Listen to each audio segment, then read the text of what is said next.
छह लड़कों की हवस को बुझाकर मैं मरने वाली हो गई थी जब सातवां लड़का छह लड़कों की हवस को बुझाकर मैं मरने वाली हो गई थी जब सातवां लड़का अंदर आया तो होश उड़ गई, क्योंकि उसका तो मुझे मेरी मजबूरियों ने मार डाला था। मैं पीछे भी नहीं हट सकती थी। मुझे मेरे बाप की जिम्मेदारी दी गई थी जो मुझे ही पूरी करनी थी। अगर मैं ऐसा ना कर पाती तो मेरी बहनें और मेरी माँ का दिल भी टूट जाता, और वो आखिरी उम्मीद की किरण भी जिसे मुझे मरकर भी निभाना ही था, जो मैं हर तरह कोशिश के बावजूद भी नहीं कर पा रही थी। मेरा सोच सोच कर बुरा हाल था कि अब ये कैसे होगा। फिर एक दिन मुझे कुछ लड़कों ने रात गुजारने पर मेरी मतलूबा रकम मुझे देने की ऑफर की, जो मुझे किसी सूरत भी मंजूर ना थी, ना ही इसके अलावा कोई और हल था। आखिर मुझे करना पड़ा। खुद को मारकर मैंने अपनी बहनों को उनकी मंजिल तक पहुंचा दिया था। मेरे साथ जो भी हुआ उसकी खबर का दर्द मेरे अलावा कोई नहीं जानता था। मैंने खुद को मार दिया था, अपनों के ख्वाब और उम्मीदें टूटने से बचा ली थी। बस इस समय मैं ही बाकी नहीं बची थी। इस तरह नोचा था उन लड़कों ने कि मैं आज भी दर्द महसूस करती थी और मेरी नींदें तक हराम हो गई थी।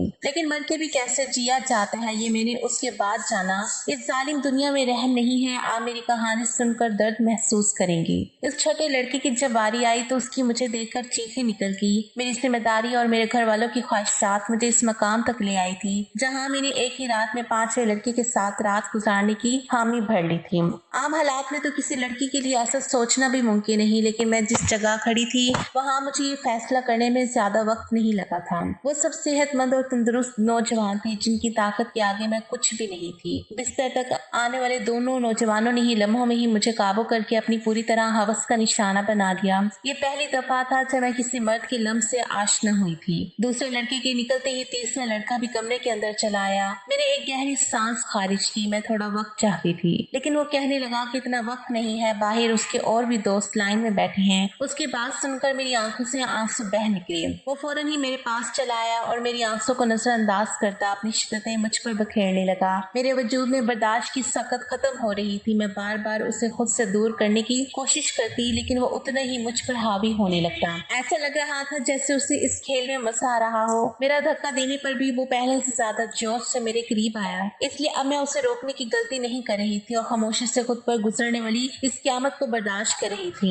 1 घंटे तक वो अपनी प्यास बुझाता रहा और जाते जाते उसने अपने दांतों के निशान मेरी गर्दन पर छोड़ दिए और कहने लगा कि अगर इसे दोबारा मौका मिला तो वो मेरे साथ जरूर वक्त गुजारेगा। उसके जाने के बाद मैंने एक निगाह अपने वजूद पर डाली तो मैं कांप गई। जिस्म का कोई हिस्सा ऐसा नहीं था जहाँ निशान मौजूद ना हो। तीसरे नौजवान ने तो हद से ज्यादा मुझे जख्मी कर दिया था। जगह जगह उसके दांतों के निशान थे। मजीद 2 लड़कों ने भी 1-1 घंटा मुझे इसी तरह अपनी हवस का निशाना बनाए रखा। उन लोगों ने मुझ पर जरा भी रहम ना किया, और आता भी क्यों। उन्होंने एक बड़ी रकम के बदले मेरी एक रात खरीदी थी। वो तो अपना हिस्सा वसूल कर रहे थे और ये एक रात मेरी जिंदगी की स्याह तरीन रात बन गई थी। मेरा हाल ऐसा था कि मुझे कुछ होश नहीं आ रहा था। मैं खुद से करवट बदलने की काबिल भी नहीं रही थी। आहिस्ता आहिस्ता तकलीफ से मेरी आंखें बंद होने लगी थी, और जब उन 5 लड़कों ने मुझे बताया कि उनका एक छठा दोस्त भी आ गया है, मुझ में इतनी हिम्मत भी बाकी नहीं बची थी कि मैं उन्हें इनकार कर पाती या मज़ाहमत कर सकती। जैसे ही छठा लड़का कमरे में दाखिल हुआ और मेरे बिस्तर के करीब आया तो मुझे देखकर उसकी चीखें निकल गई। वजह जानकर आपके भी रोंगटे खड़े हो जाएंगे।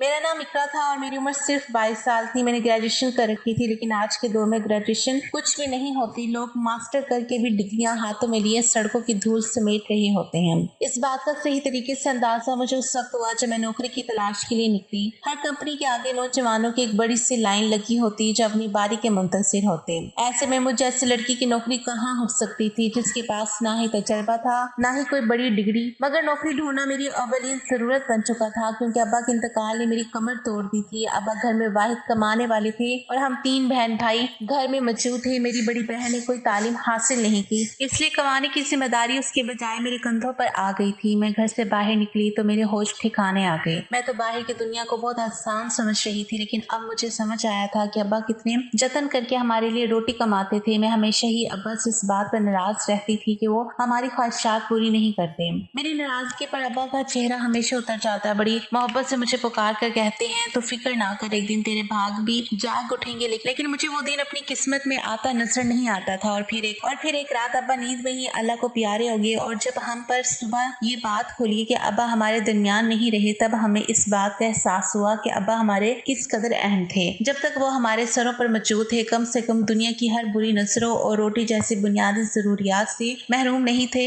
अब्बा के इंतकाल के कुछ दिन तक तो पास पड़ोस वालों ने, खानदान वालों ने हमारी मदद की और फिर आहिस्ता आहिस्ता सभी अपनी जिंदगी में मसरूफ हो गए। आज के दौर में कौन किसका पेट पाल सकता है। मजबूरन मुझे ही नौकरी की तलाश के लिए घर से निकलना पड़ा और मुझे समझ आ गया कि औरत के लिए बाहर की दुनिया किस कदर मुश्किल है। किसी कंपनी ने मुझे नौकरी नहीं दी थी। हर कंपनी के बाहर हजार नौजवान पहले ही खड़े होते। मैंने स्कूलों का रुख किया तो ये देखकर मेरी हालत खराब हो गई कि आधे दिन से भी ज्यादा काम करने की इवज सिर्फ 6000 मिल रहे थे, जिसमें घर के बिल ही अदा हो पाते। इसमें भी हर स्कूल वाले मुझसे मेरा तजुर्बा पूछते और मेरा मुंह खाली रह जाता। बहुत तलाश करने के बावजूद भी कोई नौकरी ना मिली तो मेरी एक दोस्त के भाई के तवस्सुत से मुझे एक फूड मॉल में वेटर की नौकरी मिल गई। ये शहर के एक इलाके में बना हुआ पीर साहब का हाउस, जहाँ पर वक्ती मर्दों का बहुत रश रहता था। काले रंग का चुस्त था पैंट कोट मेरे हवाले कर दिया गया, जिस पर फूड मॉल का नाम लिखा हुआ था और मुझे अगले दिन से ही नौकरी पर बुला लिया गया। उस नौकरी के बड़े अजीब से तकाजे थे जो मुझे पूरे करने थे। उन्हें एक मॉडर्न सी लड़की वेटर के नाम पे चाहिए थी, जिसके छोटे छोटे से बाल कंधों पर फैले हुए हो और वो बहुत सारा मेकअप करके डाइनिंग हॉल में खड़ी हो। मैं यूनिफॉर्म अपने बैग में डालकर घर वापस लौट आई थी। मैं अभी तक फैसला नहीं कर पाई थी कि मुझे ये नौकरी करनी है या नहीं, क्योंकि ये मेरे लिए एक बहुत ही मुश्किल काम था। अब्बा की मौजूदगी में तो कभी बिला जरूरत घर से निकलने की नौबत भी पेश नहीं आई थी और फूड मॉल में तो इतने सारे मर्दों के दरमियान इतना तंग सा लिबास पहनकर खड़े होना मेरे लिए एक निहायत ही कठिन मरहला था। मगर भूख इंसान से सब कुछ करवा लेती है। मैं वहाँ से वापस घर आई तो मेरी माँ दरवाजे पर खड़ी परेशान मुझे देखकर उनकी आंखों में आंसू आने लगे। मैंने अम्मा से कहा कि ईदत के दिनों में वो दरवाजे तक क्यों चली आई, तो अम्मा रोते हुए कहने लगी कि बेटा बिजली के मीटर वाले आए थे और उन्होंने हमारी बिजली काट दी है। अम्मा की बात सुनकर मेरा दिल थक सा बैठ गया। गर्मी जोरों पर थी और ऐसे में बिजली के बगैर गुजारा करना बहुत ही मुश्किल था। पिछले 2 महीने से हम अदा नहीं कर पाए थे और शायद इसीलिए हमारी बिजली काट दी गई थी। अम्मा के आंसू ने मेरे लिए फैसले को बहुत आसान कर दिया था।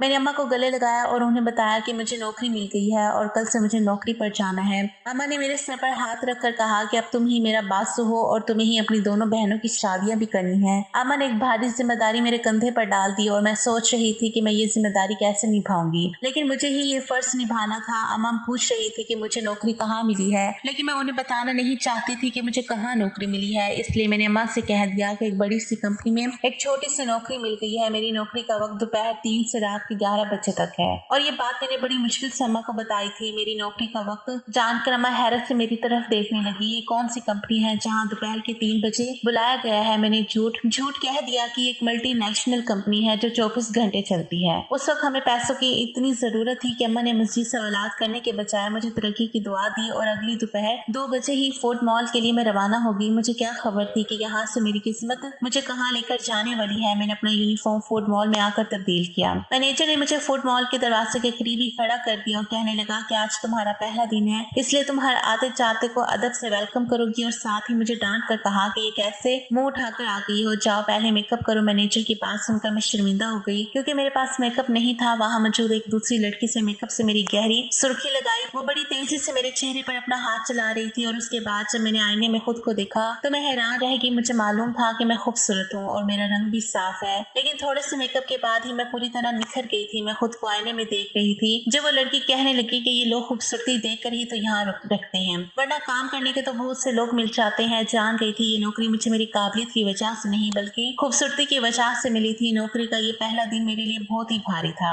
मैं 3 बजे से दरवाजे पे खड़ी आने जाने वाले मर्दों और औरतों को वेलकम कर रही थी। यहाँ औरतों की तादाद कम ही आती थी, ज्यादातर मर्द ही आ रहे थे। रात गए तक मेरे पैरों में बहुत ज्यादा दर्द हो चुका था और अभी मुझे वापस बसों के धक्के खाते हुए घर भी पहुंचना था। 12 बजे के करीब मैं घर पहुंची थी। अम्मा मेरे इंतजार में जाग रही थी। मैंने अम्मा के साथ बैठकर खाना खाया और फौरन ही बिस्तर पर लेट गई। मुझे अब्बा की बहुत याद आ रही थी। अब्बा मेरे सबसे ज्यादा नखरे उठाया करते थे। मैं हमेशा ही उनसे किसी न किसी बात पर उठ जाती थी। पैरों की तकलीफ से तड़पते तड़पते कब मुझे नींद आ गई मुझे पता ही नहीं चला। अगले दिन मैं फिर दोपहर के 2 बजे घर से निकल गई। आज मुझे दरवाजे के पास खड़ा नहीं किया गया था बल्कि ऑर्डर लेने का काम दिया गया था। ये काम मुझे थोड़ा आसान लगा और फिर कुछ ही देर में अंदाजा हो गया कि ये काम भी बिल्कुल भी आसान नहीं था। मैं जिसके पास भी ऑर्डर लेने के लिए चाहती, अक्सर मर्द मुझे सर से पांव तक देखते और मुस्कुराते, बदले में मुझे भी मुस्कुराहट का तबादला करना पड़ता, क्योंकि ये मेरी नौकरी का तकाजा था। जानबूझकर ऑर्डर देने में काफी वक्त लगाते और कभी कभी तो ऑर्डर देते वक्त इस कदर करीब आ जाते कि मेरा सांस रुकने लगता है। ये फूड मॉल इस किस्म के ड्रेस की वजह से चल रहा था, इस बात का मुझे अच्छी तरह अंदाजा हो गया था कि यहाँ आने वाले ज्यादातर मर्द वेटर्स की वजह से ही आते हैं। दिन तेजी से गुजर रहे थे और मुझे यहाँ नौकरी करते करते 1 महीना हो गया था। इस 1 महीने में काफी कुछ ऐसा हुआ जो मेरे लिए बहुत ही अजीब था। मर्दों की अजीब अजीब निगाहें, ऑर्डर देने के बहाने करीब आना और मायने खेज जुमलों का तबादला। लेकिन इस नौकरी की सबसे अच्छी बात ये थी कि तनख्वाह से हटकर इससे 1 महीने में टिप के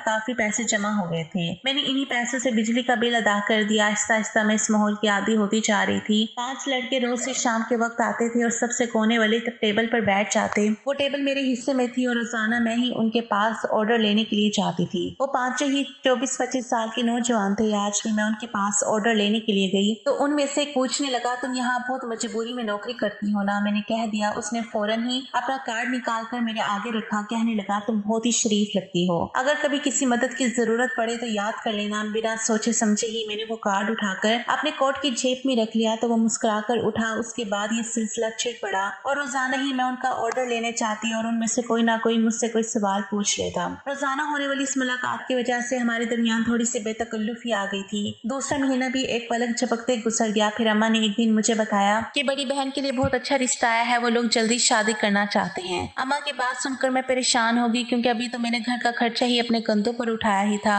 शादी की जिम्मेदारी का तो उसमें सोच भी नहीं सकती थी। अम्मा कहने लगी, तो अपनी कंपनी में से लोन ले ले, कितनी तो बड़ी कंपनी है, लाख रुपए का तो लोन मिल ही जाएगा, तो तेरी बहन की शादी अच्छे से हो जाएगी। मेरी बड़ी बहन भी 24 साल की हो रही थी और अम्मा उसकी तरफ से बहुत परेशान थी। अब मैं अम्मा को क्या बताती कि मैं तो मामूली सी नौकरी कर रही थी। लाख रुपए मुझे कहाँ से मिलते? अम्मा ने जब मुझे ये कहा तो मैंने उनको किसी बात का जवाब नहीं दिया, लेकिन अम्मा की आंखों में मुझे चमकती हुई उम्मीद साफ दिखाई दे रही थी। अम्मा को यकीन था कि मुझे कंपनी से लोन मिल जाएगा और मैं सोच रही थी कि मेरी झूठ ने मुझे कहाँ फंसा दिया है। अगले दिन मैं नौकरी पर भी सारा वक्त परेशान रही और ये बात मेरे साथ काम करने वाली लड़की ने भी नोट कर ली। वो मुझसे कहने लगी कि क्या बात है, आज तुम बहुत ज्यादा परेशान लग रही हो। मैंने उसे बता दिया कि बड़ी बहन की शादी है और मेरे पास बिल्कुल भी पैसे नहीं है। मेरी बात सुनकर वो कहने लगी, तो इतना खर्चा करने की क्या जरूरत है, साथ से रुखसती कर दो। उसकी बात सुनकर मैं सोच में पड़ गई। वो ठीक ही तो कह रही थी, इतना मसला बनाने की क्या जरूरत थी। घर आकर मैंने अम्मा को भी यही मशवरा दिया कि वो सादगी से बहन की रुखसती कर दे, लेकिन मेरी बात सुनकर वो कहने लगी, हर किसी को हमारे मसाइल का इल्म नहीं है। लड़के वालों ने पहले ही जहेज के नाम पे एक लंबी लिस्ट थमा दी है और अगर मैंने खाली हाथ तेरी बहन को रुखसत कर दिया तो इसके ससुराल वाले सारी जिंदगी भर इसे बातें सुनाते रहेंगे। अम्मा की बात सुनकर मुझे गुस्सा आ गया।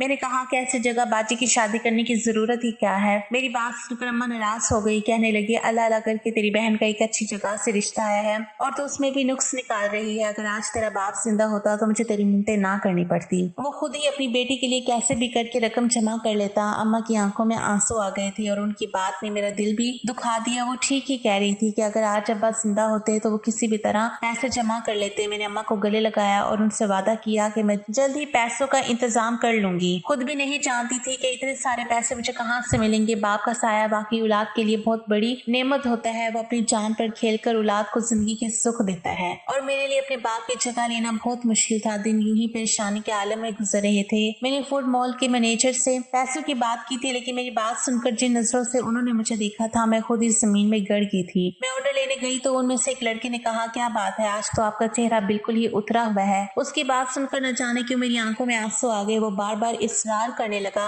कि मैंने उसे अपनी परेशानी ना चाहते हुए भी बता दी, क्योंकि मुझे भी किसी ऐसे ही शख्स की तलाश थी जिसके आगे मैं खुलकर अपना दुख बयान कर सकूं। मेरी बात सुनकर उसके चेहरे पर मुस्कुराहट आ गई और कहने लगा, इतनी छोटी सी बात के लिए आप इस कदर परेशान हैं। आपको अपना कार्ड इसलिए तो दिया था कि कोई भी परेशानी हो तो हमें याद कर लें। मैं हैरत से उनके चेहरे को देखने लगी। मैं ये सोच भी नहीं सकती थी कि वो 5 अजनबी लड़के मुझे पैसे दे सकते हैं, लेकिन 5 ने फौरन ही मुझे लाख रुपए की पेशकश कर दी। मैं हैरत से आंखें फाड़े ही उनकी तरफ देख रही थी। वो कहने लगा, 1 लाख देना हमारे लिए कोई बड़ी बात नहीं है, लेकिन मुझे भी उनके लिए कुछ काम करना होगा। उनकी बात सुनकर मैं ठिठक गई। उन लड़कों को मुझसे काम हो सकता था, ये बात समझने में मुझे ज्यादा देर नहीं लगी थी। मैंने फौरन ही घबरा कर कहा कि मैं एक शरीफ घर से ताल्लुक रखती हूँ और मैं कोई गलत काम नहीं कर सकती। वो हंस के कहने लगे कि हमने सिर्फ पेशकश कबूल की है, कबूल करना या ना करना आपकी मर्जी है, लेकिन आज के दौर में 1 लाख कोई भी नहीं देगा, चाहे वो आपका करीबी रिश्तेदार ही क्यों ना हो। बात तो उनकी भी बिल्कुल ठीक थी, लेकिन मैं अपनी इज्जत गिरवी रखकर लाख रुपए हासिल करना नहीं चाहती थी, इसलिए मैंने साफ इनकार कर दिया।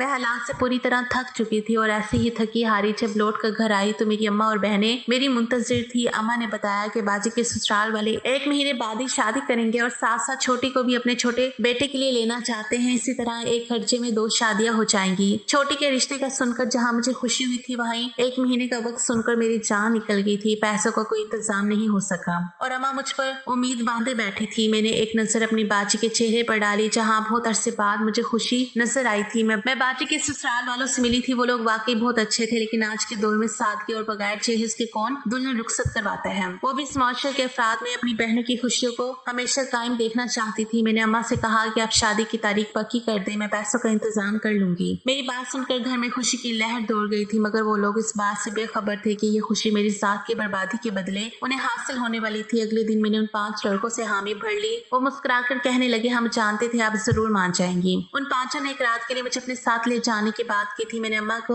बताया कि साल के इख्तिताम की वजह से कंपनी में काम बहुत ज्यादा है, मुझे एक रात कंपनी में ही गुजारनी होगी। कंपनी ने मेरा लोन मंजूर कर लिया है, इसलिए मैं उनकी बात मानने पर मजबूर हूँ। लोन पास होने की बात सुनकर अम्मा इस कदर खुश हो गई कि उन्होंने मुझे रात रुकने की इजाजत भी दे दी और मैं फूड मॉल से छुट्टी लेने के बाद उन 5 लड़कों के साथ चले गई। उन 5 ने मुझे अपनी दरिंदगी का निशाना बना डाला और जब छठा लड़का अंदर आया तो मुझे देखकर उसकी चीखें निकल गई, क्योंकि पूरा बिस्तर खून में भरा हुआ था और मैं अपनी जिंदगी की शायद आखिरी सांस ले रही थी। उसने फौरन ही मुझे अपने बाजू में उठाया और गाड़ी में डालकर छोटे से अस्पताल में ले आया, जहाँ शायद उसका कोई जाने वाला ही डॉक्टर था। कई घंटे आईसीयू में रहने के बाद मेरी हालत कुछ बेहतर हुई थी, लेकिन मेरा जख्म वजूद मेरी बर्बादी की गवाही दे रहा था। वो लड़का उन 5 का ही दोस्त था, लेकिन उसके अंदर इंसानियत अभी बाकी थी। उसे मुझ पर रहम आ गया था, वरना शायद मैं इस बिस्तर पर दम तोड़ जाती। मैंने अपनी अम्मा को फोन करके बता दिया था कि मेरी कंपनी से छुट्टी नहीं हुई है। मेरी हालत पर रहम करने वालों ने मुझ पर मेहरबानी कर मुझ पर एहसान किया था, जिसने मुझे जिंदगी बख्श दी थी। उसे देखकर मालूम हुआ था कि उस दुनिया में अभी भी कहीं कहीं इंसानियत बाकी थी। मैं इस बात पर शुक्रगुजार थी कि मुझे अभी और भी जिम्मेदारी संभालनी थी। मैं उस शख्स से आंखें भी नहीं मिला पा रही थी।